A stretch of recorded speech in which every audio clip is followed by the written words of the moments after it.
A little girl warns Millionaire, she's not your real daughter. He demands a DNA test.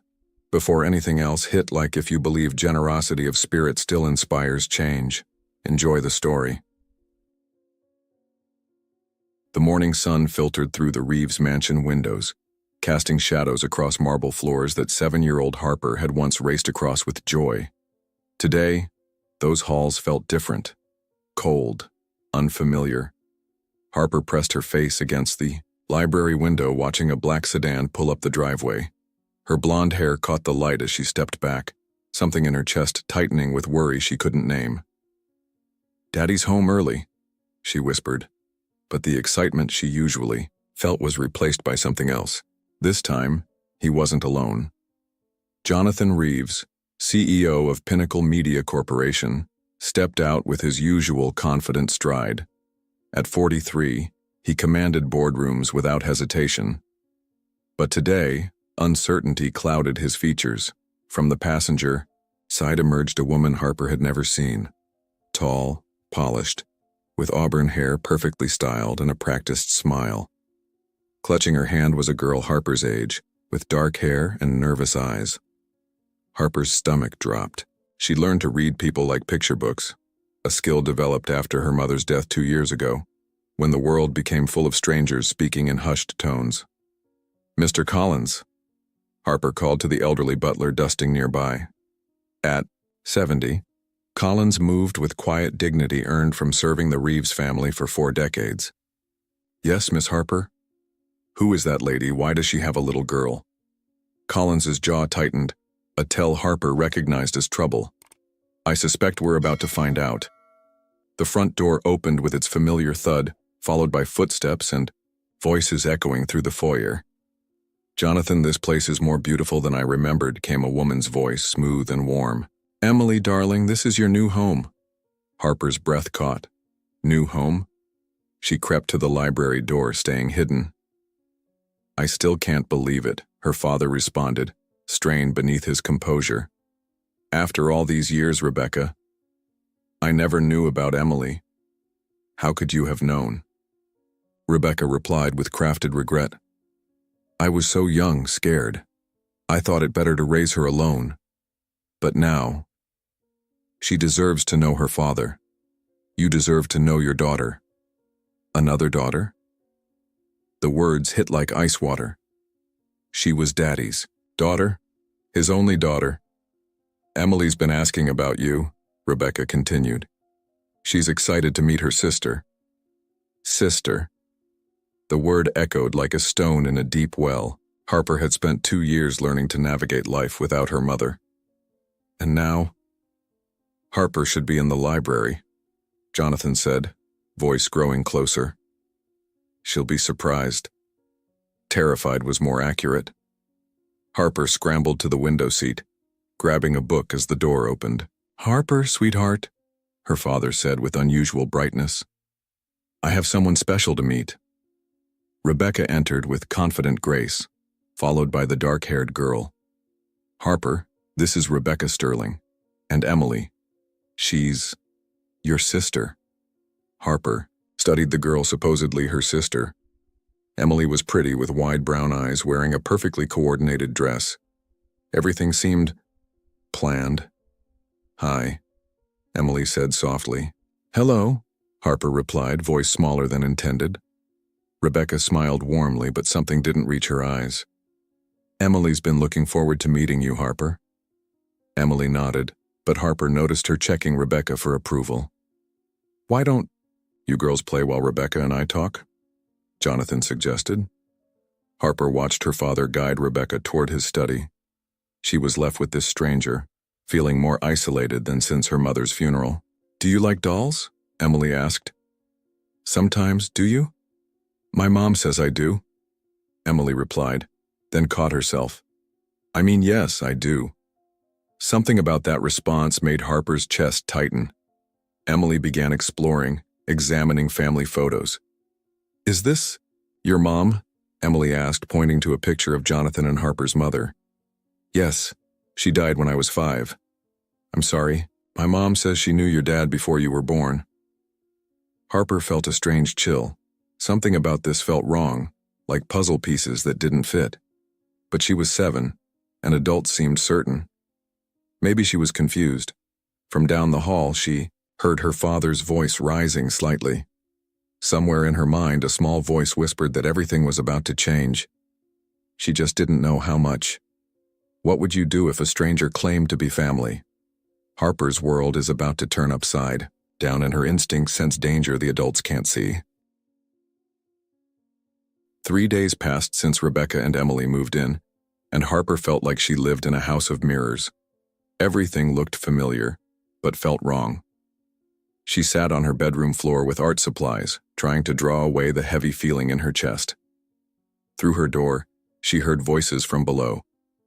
"Jonathan, you're incredibly generous." Rebecca's voice carried that warmth that made Harper's skin prickle. Emily doesn't need her own wing. She'd be happy sharing with Harper. Harper's crayon froze. Share her room? The room still holding traces of her mother, lavender curtains, fairy tale books, the music box playing Mama's lullaby. "Nonsense," her father replied. "Emily deserves her own space. Good for the girls to have independence while adjusting to being sisters." Sisters. That word again, dropping like stones into still water. Harper had tried to like Emily, but something felt performed, like acting in a school play, sometimes forgetting lines. Yesterday, Emily asked for good food, then corrected herself when Rebecca shot her a look. A soft knock interrupted. "Miss Harper?" Mr. Collins entered with her snack. "Your father wants you. He's in his study with Mrs. Sterling." Harper's stomach clenched. Another awkward family meeting with bright voices and words like adjustment period. "Do I have to go now?" Collins knelt beside her. "What are you working on?" Harper held up her drawing. Their house, but wrong. Windows like eyes, shadows that didn't belong. "I don't know why I drew it like this. It feels different." Collins studied it seriously. "Sometimes children see things adults miss. Your mother said you had good instincts." "Mr. Collins, do you think Emily is really my sister?" The question hung between them. Collins chose words carefully. "What do you think, Miss Harper?" "I think something's not right. Yesterday I heard Rebecca on the phone about making sure the plan works and the timeline being perfect. Emily, she's nice but doesn't feel like family." Collins grew serious. "You've always been perceptive. Perhaps share these observations with your father." "He won't listen. He's too happy about another daughter. Rebecca makes everything sound reasonable." "Your father loves you very much. Sometimes adults get distracted when they think they're doing good. Your feelings matter." Encouraged, Harper decided, "I'm going to tell him. Now." She found her father and Rebecca in his study, papers across his desk. Emily sat in a leather chair with a tablet. "Daddy?" Harper said from the doorway. "Come in, sweetheart." Rebecca was showing me Emily's school records. Harper approached, heart pounding. The official-looking documents made her resolve waver. Maybe she was wrong, just jealous like school counselors warned about changing families. But she caught Emily's expression, watching Harper with calculating intensity. When their eyes met, Emily looked away, but Harper saw something like guilt. "Daddy, I need to tell you something important." "Of course." "What is it?" "I heard Rebecca on the phone yesterday about a plan and timeline. Emily doesn't feel like my sister. Something's wrong."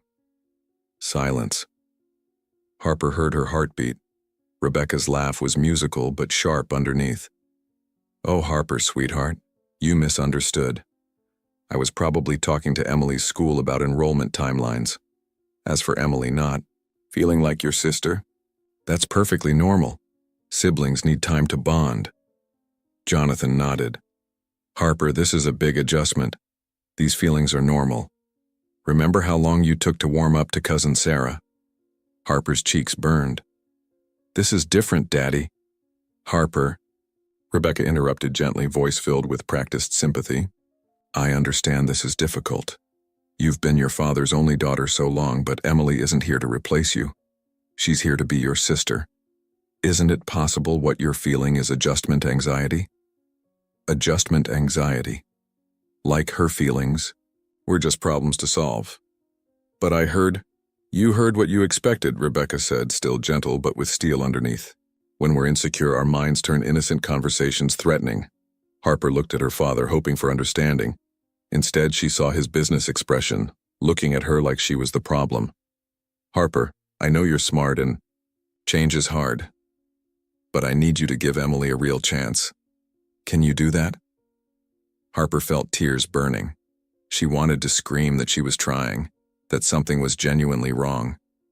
But looking around, Rebecca's sympathetic smile, Emily's innocent eyes, her father's patient exasperation, no one would believe her. Okay, Daddy, she whispered. That's my girl. Why don't you take Emily to see the garden? Mr. Collins planted new flowers. As they left, Harper heard Rebecca's lowered voice. She's struggling more than expected, Jonathan. Maybe family counseling. To help her process these feelings? Family counseling.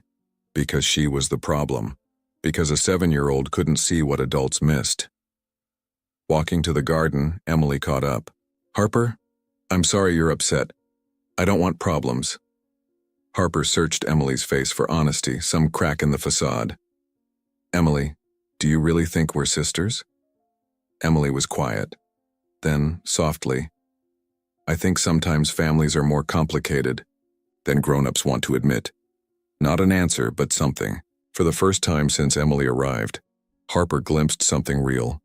But she couldn't shake the feeling she was running out of time to figure out what. Harper's fighting an uphill battle, but children sometimes understand what adults refuse to see. Like this video of Harper's courage reminds you of your own strength.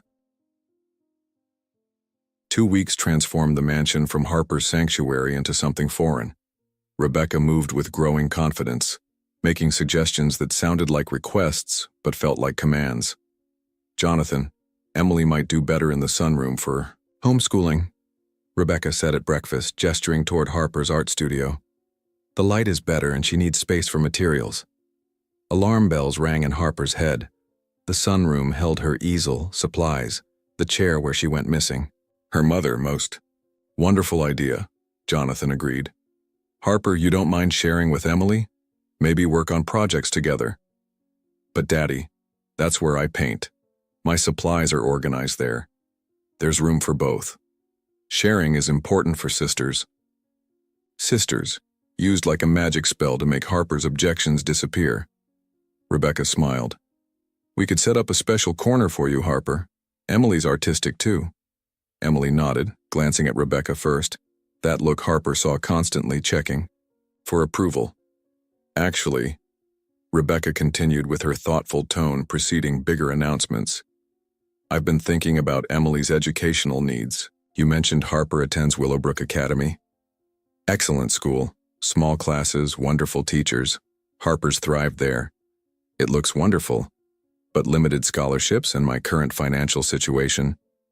Rebecca's voice trailed delicately. Harper watched her father shift into problem-solving mode. Rebecca, if you're concerned about tuition— Oh, Jonathan, I couldn't ask. You're not asking, I'm offering. Emily deserves the same opportunities. Harper felt something cold settle. It wasn't about money. It was how Rebecca presented the problem. Already researched, knowing exactly what Jonathan would say. There is one complication, Rebecca continued, thoughts in perfect sequence like rehearsed conversation. The school year's underway. Willowbrook has waiting lists. Existing families get priority for siblings, but paperwork complications since Emily and I have different names and her birth certificate. Jonathan leaned forward, business instincts engaged. What complications?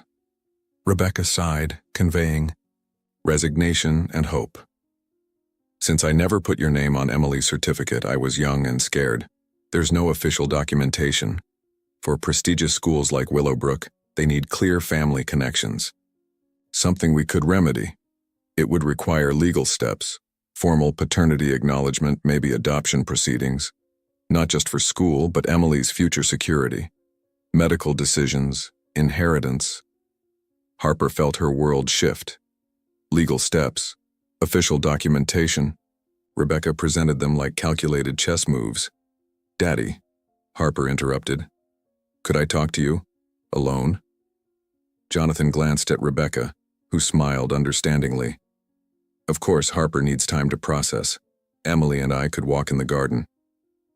After they left, Jonathan sat beside Harper, patient but tired. "What's on your mind, sweetheart?" Harper chose words carefully. "Daddy, do you think Rebecca planned all this? Maybe she knew about the school and paperwork before coming here." Jonathan sighed. "Harper, Rebecca's being practical about Emily's needs. Good mothers think ahead, research, ensure opportunities. You're looking for problems that aren't there. But what if she's not really Emily's mother? What if this is pretend?" Jonathan's expression shifted to concern. "Harper, why think that? Rebecca has Emily's birth certificate, medical records, baby photographs, documentation going back years. But documents can be fake. Photographs can be anyone's baby." Jonathan studied his daughter. "Harper, I need honesty. Are these concerns real? Or are you feeling left out and finding reasons Emily shouldn't be here? Was she making things up? So desperate to keep her father that she was imagining conspiracies?" "I don't know," she admitted, small-voiced. "I feel like something's wrong. Like we're playing a game and I don't know the rules." Jonathan pulled her into a hug. For a moment, Harper felt safe. "Change is hard, sweetheart. You've been through so much losing your mom. Maybe your protective instincts are working overtime. Sometimes we must trust good things can happen, even when scary." Harper wanted to believe him, but hearing Rebecca's perfect laughter from the garden, the cold feeling grew stronger. "Daddy, before any legal stuff with Emily, could we wait? Just to make sure everything feels right?" Jonathan was quiet. "Harper, Emily needs stability. She needs to know she's welcome, safe, protected. If I wait too long, she might think I'm rejecting her. Rebecca's been through a lot raising Emily alone. She deserves to know Emily's future is secure." Harper felt tears building. She was 7, trying to put adult feelings into words. How could she explain that Rebecca's perfection felt wrong? That Emily's responses seemed coached? That it all felt like a performance she wasn't invited to join? "Okay, Daddy," she whispered. But as Rebecca and Emily returned, chattering about roses and family picnics, Harper made a silent promise she would watch, listen, find a way to prove her instincts right, because deep in her heart, she knew if she didn't, she'd lose the most important thing, her father's trust in her truth. Sometimes the hardest battle is fighting for truth when everyone thinks you're the problem. The letter arrived on a rainy Thursday, delivered by Mr. Collins with unusual ceremony. Harper was in the library window seat when he approached with an envelope that looked different from usual mail. "Miss Harper, this came for you today," he said, voice carrying weight. The envelope was cream-colored, heavy, with her name in elegant script. But it was the familiar handwriting that made Harper's breath catch, delicate, flowing, from birthday cards and bedtime notes. "Is this from Mama?" Collins nodded. "Your mother wrote several letters before she passed for different times in your life. This one was marked for when you might need guidance during difficulty." Harper's hands trembled opening it. Inside, her mother's careful script. "My dearest Harper, if you're reading this, you're facing something too big for your beautiful heart to handle alone. I wish I could hold you and help make sense of whatever confusion has found your life. You've always been special, my love. Even as a baby, you sensed things others missed. Your daddy joked you had magic eyes seeing straight into souls. I need to tell you something important about who you are. Behind your left ear, there's a small birthmark shaped like a teardrop. Barely visible unless someone knows where to look. Your daddy has the same mark, his father before him. It's been in the Reeves family for generations, our secret sign showing who truly belongs. Your daddy knows this mark. If anyone questions who you are or where you belong, remind him to look for the teardrop. It's proof deeper than paperwork. Proof of love, family, connection that can't be faked. Trust your instincts, darling girl. They're sharper than you know.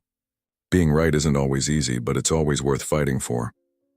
All my love forever, Mama Harper read it 3 times, heart pounding. She reached behind her left ear, feeling carefully until finding it, a small, raised mark she'd assumed was a freckle. Now tracing its teardrop shape, she understood its significance. "Mr. Collins?" The butler appeared immediately. "Yes, Miss Harper." "Did you know about this letter?" Collins sat across from her, weathered hands folded. "Your mother shared concerns before she passed. She worried about someone trying to complicate your father's life or yours. She wanted you to always have proof of who you are." Harper felt pieces clicking together. "Mr. Collins, do you think Rebecca and Emily are lying about being family?" The elderly butler chose words carefully. "Your mother was wise, understanding some people might see your father's success and loneliness as opportunity. But why would someone pretend to have a child with Daddy? Your father is wealthy, Miss Harper. He's been lonely since your mother died. Someone with the right story, documentation, could gain access to money and security." Harper felt validation flooding through her. Finally, an adult who didn't think she was imagining things. What should I do? First, share your mother's letter with your father. Second, Collins glanced toward the doorway. Pay attention to whether Emily has family marks like yours. Harper thought about all the times she'd seen Emily, playing, bathing, getting ready, for bed. She'd never noticed birthmarks, certainly nothing like the teardrop behind her ear. That evening at dinner, Harper watched Emily closely. The girl chatted easily with Jonathan about her day, but Harper noticed when Rebecca wasn't looking directly, Emily's demeanor changed. More relaxed, like a regular kid instead of perfect daughter. "Emily," Harper said during conversation lull, "you have pretty hair. Ever thought about wearing it up?" Emily touched her hair self-consciously. "Mom says I look better down. It covers I just like it better down." "Covers what?" Harper pressed gently. Rebecca interjected smoothly. "Emily has sensitive skin on her neck and ears. We find keeping hair down prevents irritation, but..." Harper caught the slip and Emily realized it too, eyes darting to her mother with panic. Harper nodded, but she'd seen enough. Emily almost said something about her hair covering something, and Rebecca quickly redirected. Combined with her mother's letter, Harper felt more certain something was very wrong. Later, she knocked on her father's study door. "Come in, sweetheart," Jonathan called. Harper found him reviewing legal documents she assumed were Emily's adoption proceedings. The sight made her stomach clench. "Daddy, I need to show you something important." She handed him her mother's letter, watching his face as he read. Surprise, then sadness, then understanding. "I remember her writing letters. I'd forgotten this particular conversation." "Daddy, did you check Emily for the family birthmark?" Jonathan looked up sharply. "Harper, it's just genetics. Not everyone in the family has it. But Mama said it's been in the family for generations. Emily doesn't have it. I've been watching carefully." "Sweetheart, absence of a birthmark doesn't prove anything. Even if it did, there are medical tests more reliable than..." He stopped mid-sentence, expression shifting. "More reliable than what?" Jonathan was quiet, studying his daughter's face. Finally, "Harper, would it help if we did medical verification, just to put your mind at ease?" Hope bloomed in Harper's chest. "Yes, Daddy. That would help a lot." "All right. I'll arrange for Dr. Brenda to examine both you and Emily. Medical records, family history, everything. Would that satisfy your concerns?" Harper nodded eagerly. Dr. Brenda had been her pediatrician since birth. She would be thorough and honest. But, as her father picked up his phone, Harper couldn't shake the feeling she was starting something that would change everything. She just hoped she was strong enough to handle whatever truth they discovered. Every family has secrets, but some secrets protect truth. Harper's mother left her a gift more powerful than inheritance, knowledge of who she really is. The confrontation came Sunday morning during what should have been peaceful family breakfast. Harper had felt confident since finding her mother's letter and securing her father's promise for medical testing. But Rebecca had been watching more, carefully than anyone realized. "Jonathan," Rebecca said, setting down her coffee with deliberate precision, "I think we need to discuss Harper's behavior. I'm becoming concerned about her mental state." Harper looked up from pancakes, fork frozen. "Mental state? What do you mean?" Jonathan asked, voice cautious. Rebecca's expression blended concern and reluctance. "Yesterday I overheard her interrogating Emily about birthmarks and family characteristics. Collins mentioned she's been asking specific questions about Emily's medical history." Harper felt her cheeks burn. She hadn't realized Collins spoke to Rebecca. "But Rebecca," Jonathan said slowly, "I asked Dr. Brenda to schedule comprehensive exams for both girls. Harper expressed concerns about family medical verification, and I thought it might help her adjustment." Electric silence followed. Harper watched Rebecca's face, surprise, then calculation, then panic before settling into disappointed concern. "Oh, Jonathan," Rebecca said softly. "I was afraid of this." "Afraid of what?"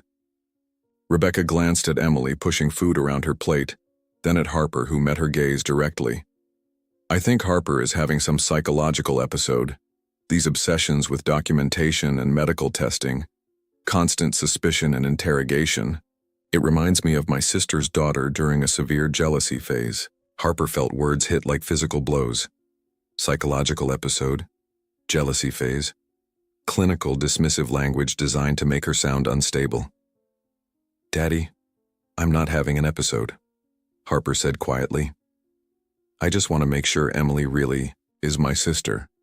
"See?" Rebecca said with gentle sadness. "She can't accept Emily as family. She's creating elaborate theories to justify rejecting her sister. Jonathan, I'm worried that enabling this behavior with unnecessary medical tests might make her condition worse." Harper felt her world tilting dangerously.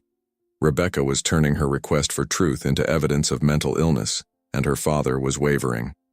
"Harper does seem fixated on this issue," Jonathan said reluctantly. "Maybe testing would just feed her anxieties." "Daddy, no!" Harper stood up, voice rising with desperation. "I'm not fixated or anxious, I just know something's wrong. Emily doesn't act like family. Rebecca plans everything too perfectly, and they don't have the family birthmark." "Harper, you're getting hysterical," Rebecca said firmly but kindly. "This is exactly what I worried about. These conspiracy theories, accusations. It's not healthy for a 7-year-old. Emily, silent throughout the exchange, suddenly spoke. "Maybe I should just go back with Mom. I don't want to cause problems." "No, sweetheart," Rebecca said quickly, taking Emily's hand. "You belong here. This is your father's house and you have every right to be here. Harper just needs time to adjust." Harper watched with growing horror. Emily's suggestion felt scripted, designed to make Jonathan feel guilty and protective. Rebecca's response painted Harper as the problem driving away this poor innocent child. "Harper," Jonathan said, voice carrying forced patience, "I think you owe Emily an apology, and I think we need to seriously consider counseling to help you work through these feelings." "I don't need counseling." Harper's voice cracked with frustration. "I need you to believe me. I need you to check if Emily really is your daughter before you sign legal papers." "That's enough," Jonathan said sharply. "Go to your room, Harper." Harper felt tears burning but refused to let them fall in front of Rebecca. "Fine.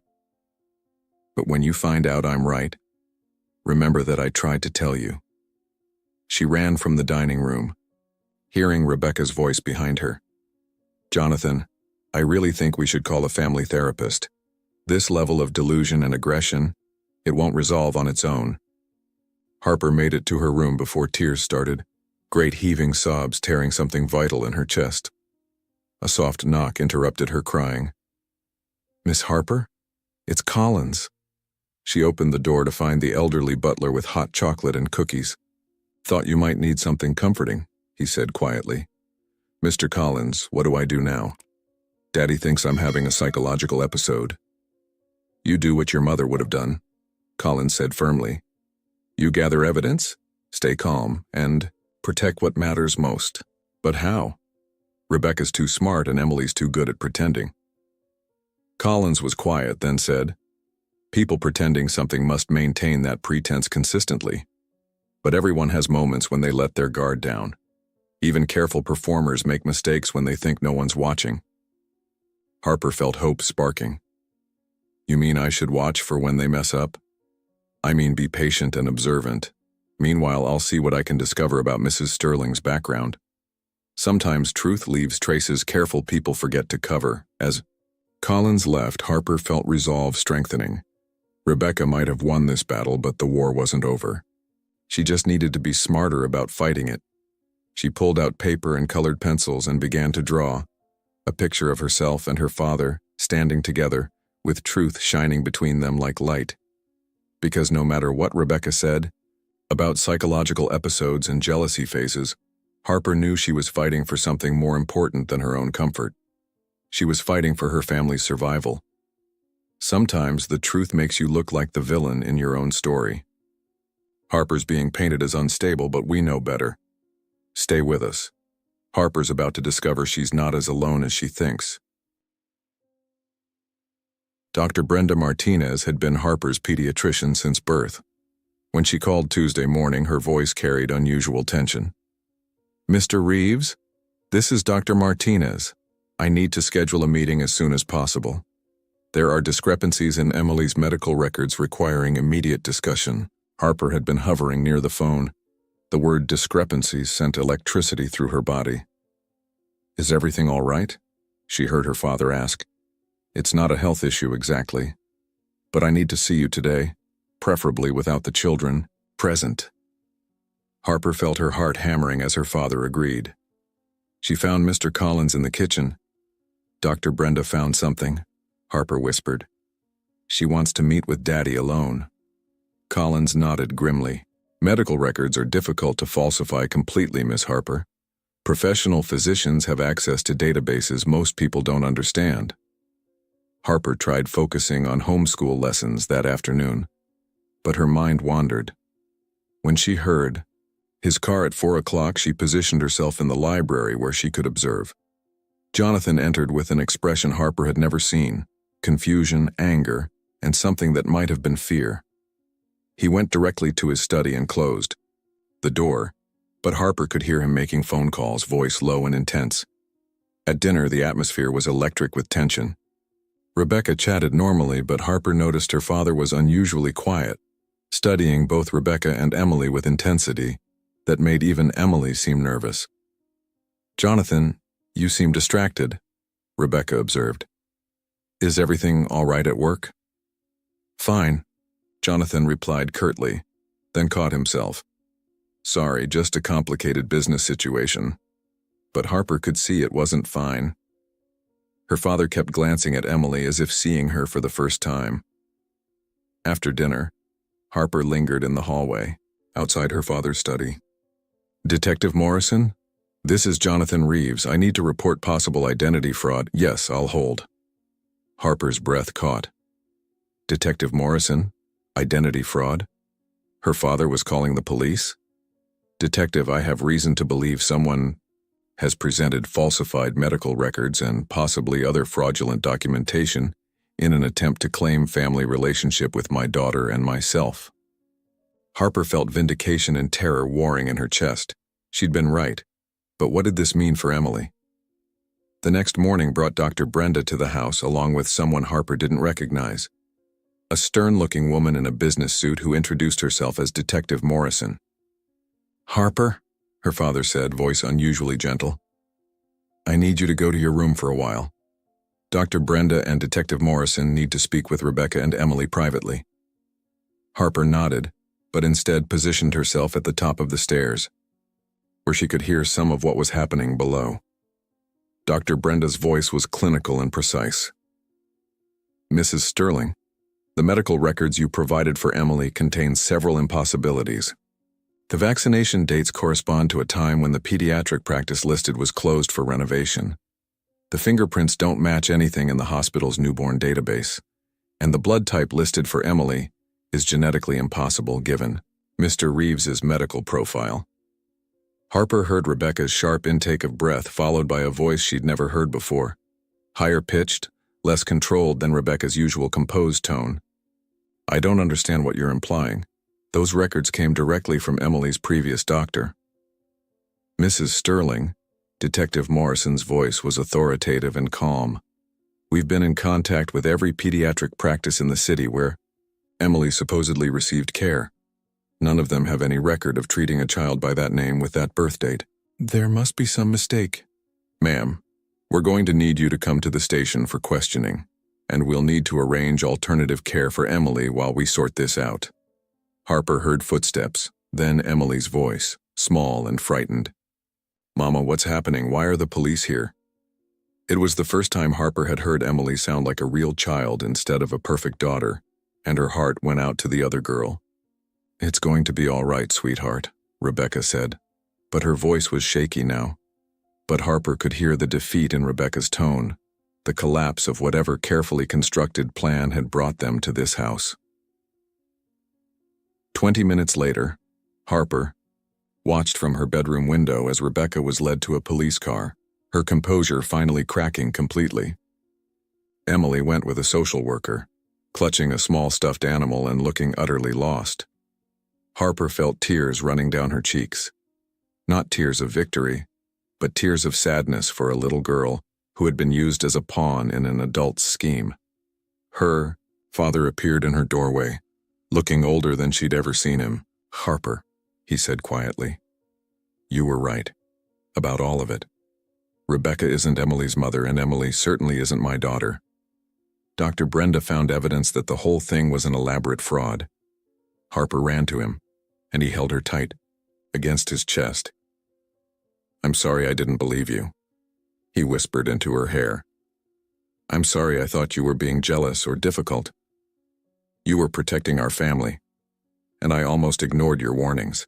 Is Emily going to be okay? Harper asked through her tears. The police are working to find her real family. It seems Rebecca acquired her from a desperate situation and has been using her for various schemes.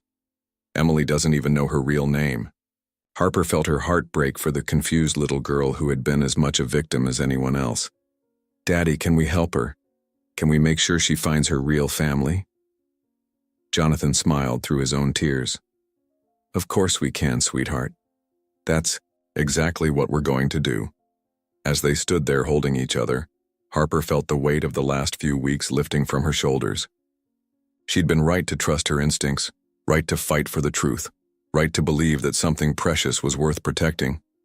Truth has a way of rising to the surface, no matter how carefully it's been buried. Harper's instincts saved her family, but now comes the harder part, healing from deception. The DNA test results arrived Friday afternoon, delivered by Dr. Brenda along with Detective Morrison and a child psychologist named Dr. Sarah Kim. Harper watched from the library as the serious-faced adults gathered in her father's study. When her father finally called her into the study. His expression was a mixture of pride, sadness, and amazement. Harper, sweetheart, I want you to meet Dr. Kim. She's been helping us understand what really happened with Rebecca and Emily. Dr. Kim was a kind-looking woman with gentle eyes who spoke to Harper as if she were a valued colleague. Harper, your father tells me you were the first person to suspect that something wasn't right about Rebecca's story. That took remarkable courage and insight. Can you tell me what made you suspicious? Harper thought carefully. It wasn't any one thing. It was like when you're reading a book and some of the words are spelled wrong but not obviously wrong. You just know. Something doesn't fit. Dr. Kim nodded approvingly.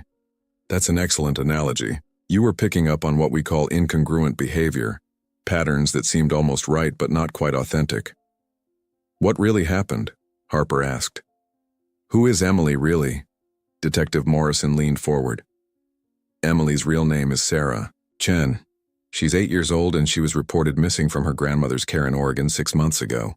Rebecca, whose real name appears to be Margaret Voss, has a long history of identity theft and family infiltration schemes. Harper felt her stomach drop. Emily was kidnapped? Not exactly, Dr. Kim explained gently. Emily's situation was complicated. Her parents died in a car accident last year, and she was living with her elderly grandmother who was struggling with dementia. Margaret apparently convinced the grandmother that she was a social worker sent to help, and gradually gained custody of Emily through forged paperwork. So Emily didn't know she was part of a lie? Emily knew her situation felt wrong, but she was too young and scared to understand what was happening. Margaret told her that her grandmother had died, and that they needed to find Emily's real father to take care of her. Emily believed she was helping Margaret reunite her with family. Harper's heart ached for the girl she'd known as Emily. Does she know the truth now? We're working with her very carefully, Dr. Kim said. She's been through tremendous trauma, and learning that everything she was told was a lie is difficult for anyone, especially a child. But the good news is that her grandmother is still alive and desperately wants her back. Harper felt tears of relief. Really? She has real family who loves her? Very much, Detective Morrison confirmed. Her grandmother has been working with police for months trying to find her. Emily's going to go home very soon. Harper's father sat beside her. Harper, I want you to understand something important. What you did, trusting your instincts even when no one believed you, that probably saved not just our family but Emily's as well. If Margaret had succeeded in this scheme, Emily might never have found her way back to her real grandmother. I want to see her, Harper said suddenly. Emily, I mean. Sarah. I want to tell her that I'm sorry for being suspicious of her, and that I hope she'll be happy with her real family. The adults exchanged glances. Dr. Kim spoke first. That's a very mature and compassionate response, Harper. But Emily, Sarah, is still processing everything that's happened. She might not be ready for visits right now. But maybe a letter, Harper pressed. Or a drawing, something to let her know that I don't blame her for what Margaret did. Dr. Kim smiled. I think that would be wonderful. Sarah has been asking about you, actually. She was worried that you hated her. Harper shook her head vigorously. I never hated her. I was just scared that she was going to take away my daddy. But that wasn't her fault, it was Margaret's. Over the next week, Harper learned more details about Margaret's elaborate scheme. The woman had spent months researching Jonathan's family, studying his late wife's social media accounts, even visiting the cemetery where Harper's mother was buried. She'd created an entire false identity, complete with fabricated romantic history and carefully crafted emotional manipulation. She was what we call a long con artist, Detective Morrison explained. She specialized in targeting wealthy widowers with children, using false paternity claims to gain access to their resources. How many families did she hurt? Harper asked. We're still investigating, but it appears you were her fourth attempt. Harper felt a chill. Margaret had done this before, using other children as pawns. What's going to happen to her? She's facing multiple felony charges. Kidnapping, fraud, identity theft, forgery. She'll likely be in prison for a very long time. Harper's father put his arm around her. I keep thinking about how different things might have been if I'd listened to you from the beginning. You weren't bad for wanting to believe her, Daddy. She was really good at lying, but you saw through it, he said with wonder. A 7-year-old girl saw what a successful businessman couldn't see. How did you know? Harper thought about it seriously. I think sometimes when people are being fake, they try too hard to be perfect. Real people have messy feelings and say the wrong things sometimes. Margaret and Emily, Sarah, they were like people in a commercial, too shiny and happy. Dr. Kim smiled. Harper, that's one of the most insightful observations about deceptive behavior I've ever heard from someone your age. You have a gift for reading people. Harper felt proud but also thoughtful. I don't want it to be a gift that makes me suspicious of everyone. I still want to believe that most people are good. Most people are good, her father assured her, but it's okay to trust your instincts when something feels wrong. I promise I'll always listen to you from now on. As the week progressed, Harper wrote a long letter to Sarah, telling her about the confusion and fear she'd felt, but also expressing hope for Sarah's future with her real grandmother. She drew pictures of them both, one showing Sarah reuniting with an elderly woman with kind eyes, and another showing Harper and her father in their house, safe and whole. When Dr. Kim delivered the letter, she brought back a response from Sarah, a simple drawing of two girls holding hands under a rainbow with the words, "Thank you for helping me find my real family," written in careful 8-year-old handwriting. Harper hung that drawing on her bulletin board, right next to her mother's letter. Two pieces of paper that represented everything she'd learned about truth, courage, and the importance of protecting the people you love. The crisis was over, but Harper knew she'd been changed. By it, she'd learned that sometimes children see things adults miss, that instincts are worth trusting, and that fighting for the truth, even when it's difficult, is always worth doing. Most importantly, she'd learned that real love doesn't need lies to support it. It can stand on its own, honest and strong and unafraid of any test. Harper's journey shows us that age doesn't determine wisdom. Sometimes the clearest vision comes from the most innocent hearts. The first night after Margaret's arrest, Harper couldn't sleep. The house felt strange in its quiet, not the tense, watchful quiet of recent weeks, but an empty, echoing quiet that seemed to wait for something to fill it. She found her father, in his study at 2 a.m, sitting in his leather chair with a cup of cold coffee and legal documents he wasn't really reading. "Daddy, are you okay?" Jonathan looked up, surprised to see her in pajamas. "I should be asking you that question, sweetheart. Can't sleep either?" Harper climbed into the chair beside him, curling up against his arm. "I keep thinking about Sarah. Do you think she's scared right now?" "I think she's probably confused and sad, but also relieved. Dr. Kim says her grandmother is flying here tomorrow to take her home." Harper was quiet for a moment. "Daddy, are you angry at yourself for believing Margaret?" Jonathan sighed deeply. "I'm angry that I doubted you when you were trying to protect us. I'm angry that I almost let a criminal steal our family from us." "You weren't bad for being lonely," Harper said softly. "Mama wouldn't want you to be lonely forever. But I should have listened to you." Harper thought about this carefully. Maybe the problem wasn't that you believed Margaret. Maybe the problem was that you stopped believing me. Jonathan pulled back to look at his daughter's face. "What do you mean?" "I mean, it's okay that you wanted to help Emily, Sarah.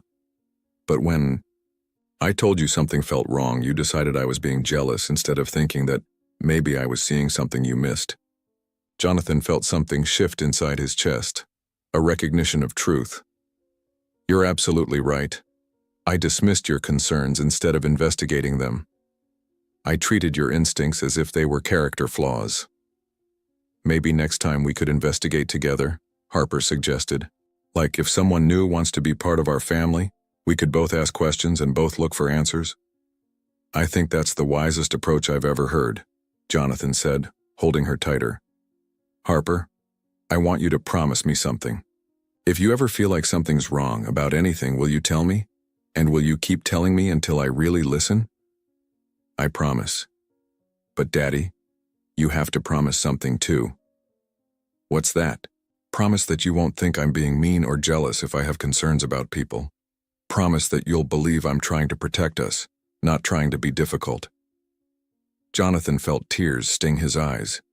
His 7-year-old daughter was asking for nothing more than the respect and trust she deserved. "I promise, sweetheart. I promise to always take your concerns seriously." They sat together in comfortable silence, watching the sunrise through the study windows. Finally, Harper spoke again. "Daddy, do you think we should do something special in Mama's room?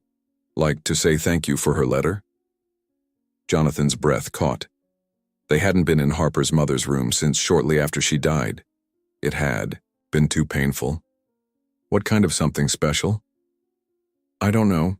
Maybe just visit and tell her about what happened." It took Jonathan a moment to find his voice. "I think that sounds perfect." An hour later, they stood together outside the master bedroom that had been sealed off for 2 years. Jonathan's hand trembled slightly as he turned the key, and Harper reached up to take his other hand.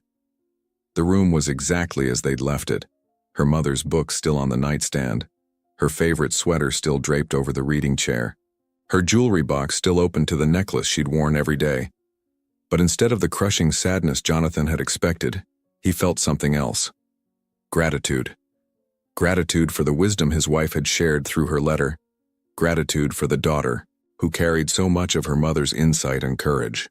"Hi, Mama," Harper said softly, walking to the framed photo on the dresser.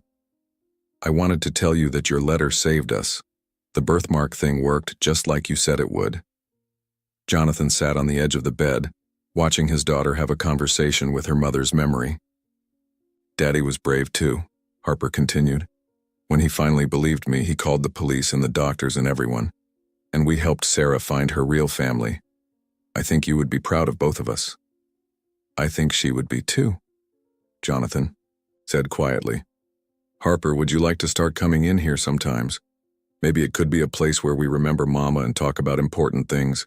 Harper nodded eagerly. "Could we bring my art supplies sometimes? I could draw pictures for her." "I think she'd love that." As they prepared to leave the room, Harper stopped at her mother's jewelry box. "Daddy, could I wear Mama's necklace today? The one she wore all the time?" Jonathan lifted the delicate chain, studying the small heart pendant that had been his wife's most treasured piece. "Do you know why this necklace was so special to her?" Harper shook her head. "I gave it to her the day you were born. The heart is engraved with your birth date and a tiny replica of your footprint. She said it was proof that the best things in life come from love, not from what you can buy or own." Harper touched the pendant reverently as Jonathan fastened it around her neck. "It's perfect, just like you, sweetheart. Just like your mother would say. Perfect not because you're flawless, but because you're exactly who you're supposed to be." Over the following weeks, life gradually settled into a new rhythm. The sunroom became Harper's art studio again, but now she also used it for video calls with Sarah, who was adjusting well to life back with her grandmother in Oregon. The two girls had developed an unlikely friendship, bonded by shared experience. Mr. Collins resumed his quiet management of the household, but Harper noticed he watched visitors with even sharper eyes than before. He'd become her unofficial partner in family security. Dr. Brenda made house calls more frequently, monitoring Harper's emotional recovery from the trauma. She consistently marveled at Harper's resilience and emotional intelligence. Most children who go through something like this develop either excessive suspicion or excessive gullibility, Dr. Brenda told Jonathan during one visit. Harper seems to have developed what I can only call wise discernment, the ability to be both trusting and cautious. And slowly, carefully, Jonathan began dating again, but this time with Harper as a full partner in evaluating potential relationships. They developed a system of quiet check-ins and honest conversations that honored both Jonathan's need for companionship and Harper's need for security. The experience had changed them both, but it had also strengthened something essential between them: the trust that they would always protect each other, always listen to each other, and always choose truth over convenience. Harper kept her mother's letter in a special frame on her dresser, right next to Sarah's drawing and a new picture she'd made, one showing her and her father standing together in front of their house, with a glowing light between them that she labeled truth. Because that's what they'd learned to build their family on. Not just love, which could be counterfeited, but truth, which could withstand any test. Sometimes the greatest gift we can give our children is the confidence that their voices matter and their instincts are worth trusting. 6 months later, Harper stood in the same library window where this story began, but everything was different now. The afternoon sun still filtered through the tall windows, but the shadows no longer felt threatening. They were just shadows, places, where light hadn't reached yet but could when the angle was right. She was working on a special project, a scrapbook documenting what she privately called the time we almost lost each other. It wasn't morbid or angry. Instead, it was thoughtful and hopeful, full of lessons learned and bonds strengthened. "Miss Harper," Mr. Collins appeared with his usual quiet dignity, carrying a tray with hot chocolate and a small envelope. "This arrived for you today." Harper recognized the return address immediately, Oregon. Sarah wrote to her regularly now, their friendship deepening through shared letters and video calls. Inside was a photograph. Sarah standing with an elderly woman who had the same kind eyes Harper remembered. Sarah's grandmother looked healthy and happy, her arm around a girl who was clearly thriving. More importantly, Sarah looked like herself. Not the carefully coached child Harper had met, but a real 8-year-old with messy hair and a genuine smile. The letter was brief but meaningful. Dear Harper, Grandma says I should thank you for saving my life. I told her you saved way more than that. You saved my chance to be myself again. Grandma is teaching me to make her special soup, and I'm teaching her to play video games. I wanted you to know that I understand now why you were suspicious of me at first. You weren't being mean, you were being smart and brave. I hope if I'm ever in a situation where something feels wrong, I'll be as brave as you were. Your friend always, Sarah Chen PS. Grandma wants to invite you and your dad to visit us this summer. She says she wants to meet the little girl who helped bring me home. Harper felt warmth spread through her chest. Sarah had found her way back to her real family, and Harper had played a part in that homecoming. Good news, I take it, Mr. Collins observed, noting Harper's smile. The best news, Harper agreed. Mr. Collins, do you think Daddy would let us visit Sarah and her grandmother this summer? I suspect your father would be delighted to meet the woman who raised such a remarkable granddaughter. Harper nodded, then paused. Mr. Collins, is Daddy's meeting today what I think it is? The elderly butler's eyes twinkled. Your father is having coffee with a very nice woman named Dr. Catherine Wells. She's a literature professor at the university, a widow with 2 teenage children, and she has been remarkably patient with your father's insistence on taking things very slowly. Harper grinned. She'd met Dr. Wells 3 times now, and each meeting had felt more natural than the last. Catherine was nothing like Margaret. She was warm but not pushy, interested in Harper's opinions rather than trying to win her over. And most importantly, she seemed genuinely delighted when Harper challenged her to debates about books they'd both read. I like her, Harper said simply. She feels real. An excellent assessment, Miss Harper. Your instincts continue to serve you well. That evening, Harper and her father had dinner in the sunroom. Just the 2 of them, as had become their custom. It was their time to talk about everything and nothing, to check in with each other. I got a letter from Sarah today, Harper said, showing him the photograph. Her grandmother wants us to visit this summer. Jonathan studied the picture, noting the genuine happiness in both faces. They look wonderful together. I'd love to meet Sarah's grandmother. She sounds like an extraordinary woman. Daddy, are you going to ask Catherine to be your girlfriend? Jonathan nearly choked on his water. Harper, where did that come from? You've been having coffee with her once a week for 2 months. You smile differently when you talk about her. And yesterday you asked me 3 times if I thought she was nice. Those are girlfriend signs. Jonathan laughed, marveling again at his daughter's perception. You're right, as usual. I am thinking about asking Catherine if she'd like to spend more time together, but only if you're comfortable with that. Harper considered this seriously. I like her, Daddy. She's smart and funny, and she doesn't try to pretend she knows everything about being a stepmom or anything like that. She just treats me like a person she enjoys talking to. How do you feel about the fact that she has children of her own? Excited, Harper said without hesitation. Real teenagers, not fake ones. I want to meet them and see if they're as interesting as she says they are.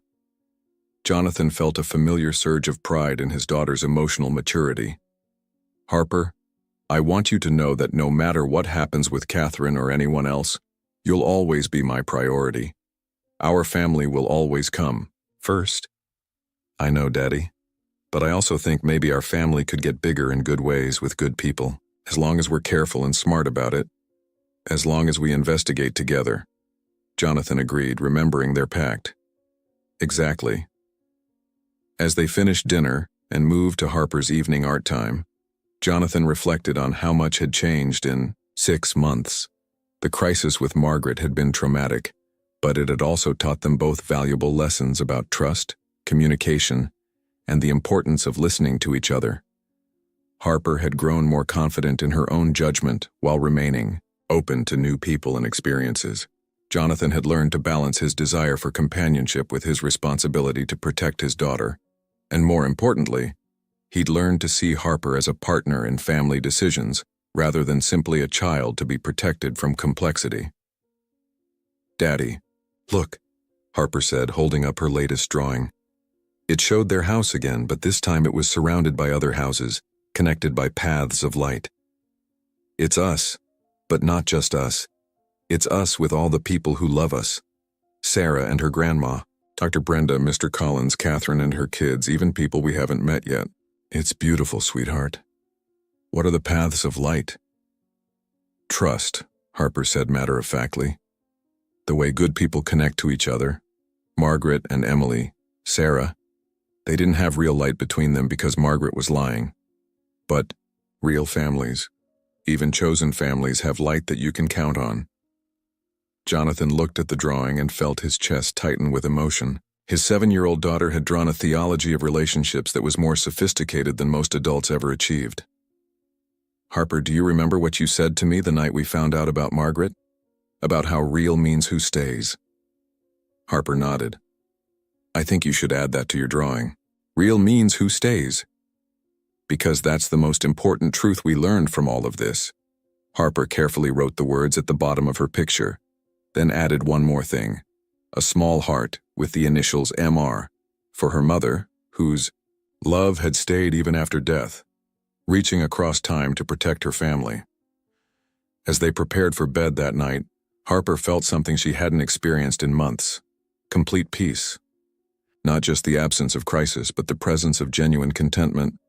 Their family was safe, their bonds were stronger, and the future felt full of possibilities rather than threats. Good night, Daddy, she said as he tucked her in. Good night, my brave, wise, wonderful daughter. Sweet dreams. Harper drifted off to sleep with her mother's necklace around her neck and Sarah's letter on her nightstand. Surrounded by the quiet security of a house where truth was valued, above comfort and love was built on solid ground. Outside her window, the garden grew peacefully in the moonlight, tended by people who cared for it with patience and attention, just like their family, growing slowly, carefully, with roots deep enough to weather any storm. Harper's story reminds us that the most powerful protection we can offer our loved ones isn't shelter from every difficulty, but the confidence to trust their own wisdom and the courage to speak their truth. In a world full of convincing facades, teach the children in your life to value their instincts, ask hard questions, and remember that real love doesn't need lies to make it strong. If this story touched your heart or reminded you of your own moments of standing up for truth, please share it with someone who needs to remember their own strength. Like this video if you believe in the power of listening to children's wisdom, and subscribe for more stories that celebrate courage, family, and the triumph of truth over deception. Remember, sometimes the smallest voices carry the most important messages. Sometimes the bravest thing you can do is trust what you know in your heart to be true. And sometimes, protecting what you love means being willing to look foolish, difficult, or suspicious in the eyes of others. Thank you for joining Harper on her journey. May we all have the courage to see clearly, speak truthfully, and never stop fighting for the people we love.